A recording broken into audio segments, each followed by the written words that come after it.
Doctor Strange. Bukan Doctor Strange. Okay, dah start. Okay. Doktor tengok. Aku dah ikut dah. Strange Case of Dr. Jekyll and Mr. Hyde. Sorry lah kalau silap sebut nama kan. Mr. Hyde dia. Mr. Hyde.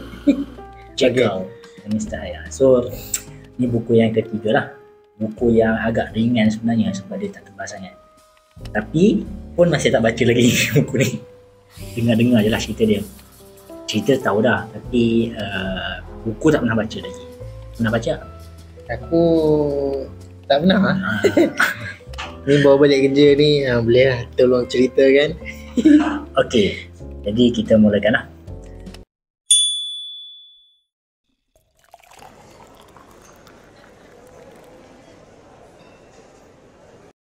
Strange Case of Dr. Jekyll and Mr. Hyde merupakan sebuah karya kreatif yang tidak perlu diperkenalkan lagi. Diterbitkan pada tahun 1886, novela ini terus melonjakkan nama Robert Louis Stevenson sebagai penulisnya, sekaligus menjadi mercutanda kepada genre seram gotik sehingga ke hari ini.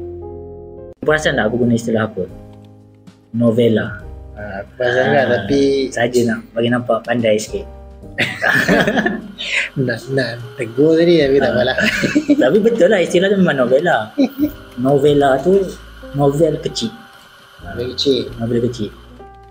Berkisah tentang seorang pengamal undang-undang bernama Gabriel Johnson Utterson yang menyiasat beberapa siri kepelikan yang berlaku di antara rakannya Dr. Henry Jekyll dan pembunuh bersiri Edward Hyde. Novela ini memberi impak yang besar dalam budaya popular dengan frasa Jekyll dan Hyde digunakan dalam bahasa vernacular untuk merujuk kepada orang yang mempunyai sifat yang baik tetapi kadang-kala sangat jahat.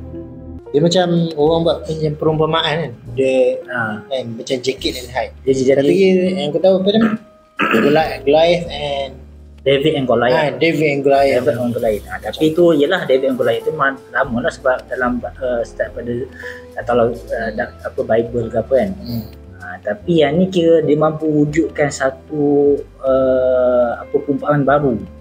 Lahir di Edinburgh, Scotland pada tahun 1850, zaman kanak-kanak Robert Louis Stevenson banyak dihabiskan di katil kerana penyakit batuk kering yang dihadapinya. Namun, Stevenson bernasib baik kerana keluarganya mengupah seorang jururawat bagi menjaga dirinya.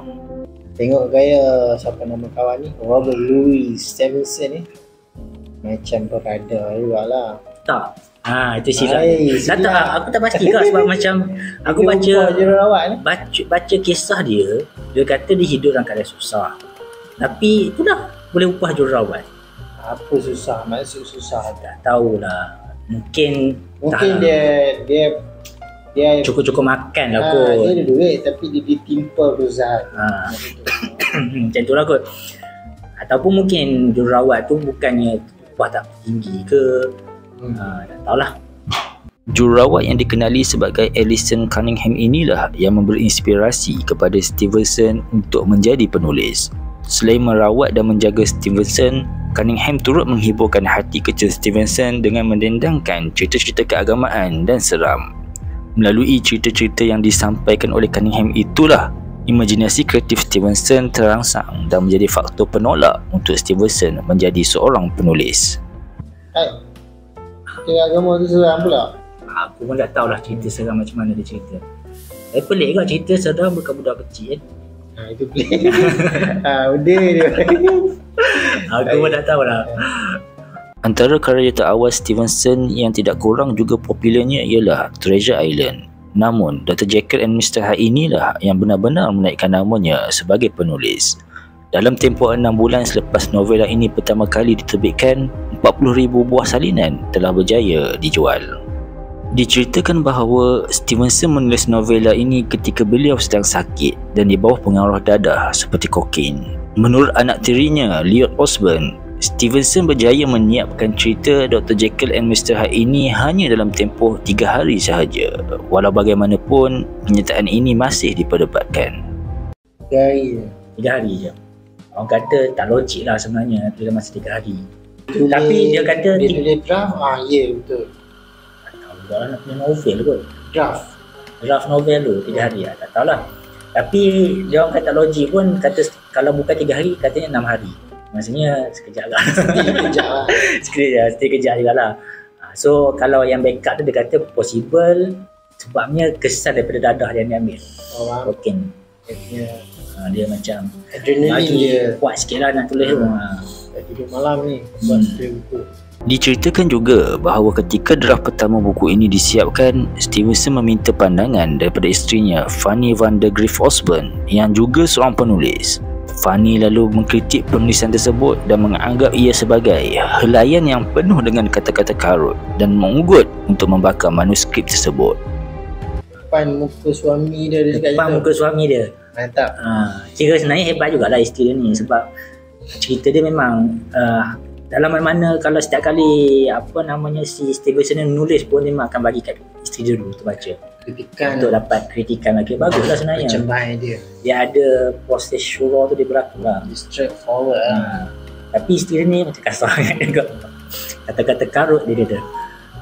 Ini semua mesti dibakul sampah kan. Ini bukan bakul sampah, bakar terus.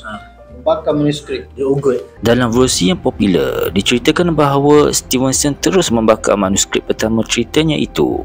Namun, ada berpandangan bahawa yang membakarnya adalah isterinya sendiri sebagaimana yang diikutinya.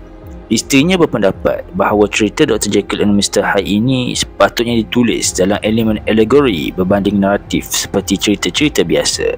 Maka dalam penulisan kedua draft cerita itu, Stevenson mengikuti saranan isterinya itu. Macam pernah dengar alegori. Apa alegori ni? Alegori Naruto. Algorithm. Dia istilah sastra juga lah. So kalau salah minta maaf lah, dia sastra. Cuma setakat yang aku baca dia kata alegori ni dia macam banyak guna pelambangan. Macam tu. Jadi dia tak direct forward abstrak lah. Dia macam cerita dia tu boleh ditafsirkan. Lebih kurang macam tu lah. Nanti boleh cek balik lah kot alegori tu apa. Tema kecelaruan personaliti yang diketengahkan dalam novela ini merupakan antara keunikan utama karya ini. Ia merupakan perlambangan kepada pertembungan di antara baik dan jahat yang sering berlaku dalam diri setiap manusia, sekaligus menimbulkan persoalan adakah cerita yang terkandung dalam buku ini diambil daripada peristiwa benar. Untuk itu, mari kita lihat daripada mana Robert Louis Stevenson mengambil inspirasi dalam menulis cerita Strange Case of Dr. Jekyll and Mr. Hyde. Inspirasi pertama mungkin diambil sempena dengan seorang yang bernama William Brodie atau lebih dikenali sebagai Deacon Brodie. Deacon Brodie merupakan seorang tukang kayu atau lebih tepat pembuat kabinet dan ahli majlis bandar yang cukup dihormati. Pekerjaannya sebagai tukang kayu memberinya akses kepada kunci rumah-rumah orang kaya di sekitarnya. Pada malam hari, watak Brodie sebagai seorang yang disukai berubah menjadi seorang pencuri yang masuk ke rumah tanpa meninggalkan kesan. Kegiatan Brodie akhirnya terbongkar dan dia digantung sampai mati. Bahkan, menurut legenda, pada tali gantung yang dia bantu reka bentuk. Pada tali gantung yang dia bantu reka bentuk. Maknanya dia buat tali gantung tu untuk dia mati. Dia yang buat sebab dia macam dah kantoi lah. Mungkin dia paksa buat ke ataupun waktu dia buat tu dia tak tertangkap lagi. Inspirasi kedua pula dikatakan datang daripada seorang lelaki yang bernama Louis Vivet. Vivet merupakan antara yang terawal dengan pasti menghidap sindrom kecelaruan personaliti. Dikatakan bahawa Vivet membawa dua personaliti yang berbeza. Yang pertama, seorang yang lemah lembut, bijak dan baik tetapi lumpuh dari pinggang ke bawah. Yang kedua adalah kasar, licik dan sombong tetapi boleh berjalan dengan sempurna. Apabila berada dalam satu-satu personaliti itu, Vivet tidak mempunyai sebarang ingatan berkenaan apa yang dilakukan oleh personaliti yang lagi satu. Walau bagaimanapun, Stevenson menafikan bahawa Jekyll mempunyai gangguan kecelaruan personaliti. Stevenson tidak mengetahui kisah Vivet semasa menulis Dr. Jekyll and Mr. Hyde dan hanya dimaklumkan mengenai kes itu selepas itu. Pernah jumpa orang macam tu? Pernah seorang? Ya, serius? Amber Heard. Amber Heard. Ada agak tak kena zaman lah nanti. Sebut nama dia ni. Amber Heard lain. Aku pernah dengar lah orang cerita orang yang ada multiple personality ni, seorang ni dia ada penyakit kanser, seorang lagi tak ada. Jadi tak tahu betul-betul ke tak. Okay. Kalau tengok cerita Split, lebih kurang macam tu lah cerita dia. Dia macam yang siapa tu berlakon? Yang Profesor X. Profesor X. Profesor X. Profesor X berlakon tu. Satu lagi kisah menarik ialah Stevenson turut mendapat inspirasi melalui mimpi yang dialaminya. Menurut isteri Stevenson, suatu pagi dia terdengar jeritan daripada Stevenson yang ketika itu sedang tidur. Kerana memikirkan Stevenson hanya mengalami mimpi biasa, isterinya terus mengejutkannya. Sebaik terbangun, Stevenson terus memarahinya dengan berkata, "Kenapa kau bangunkan aku? Aku baru saja mimpi kisah cembalang yang menarik." Menurut isterinya lagi, mimpinya ketika itu memberi inspirasi kepada penulisan dalam babak perubahan Dr. Jekyll kepada Mr. Hyde yang pertama. Mimpi pula. Mimpi tidur. Mimpi. Doa, ya Allah mudahkanlah. Carilah betul. Buku aku ni. So, memang dia menjiwai horror dan seram kopi ni. Orang mimpi ngeri ni rasa takut. Dia mimpi ngeri ni rasa macam seronok.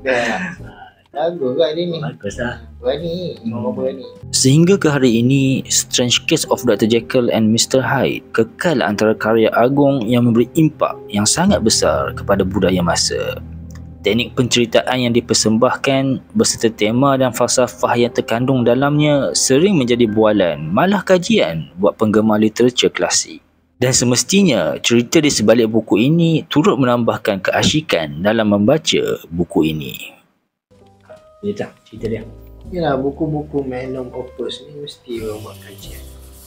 Dia punya buku tu masuk sampai kita punya ni English literature.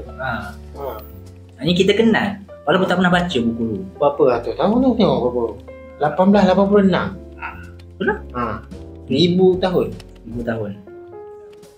Tu nak kata tu memang buku dia tu kisah dia bertahan lama. Okey, aku rasa Dr. Jekyll dengan Hyde ni memang ni lah, dah sangat menarik lah. Okey, itulah Strange Case Dr. Jekyll and Hyde.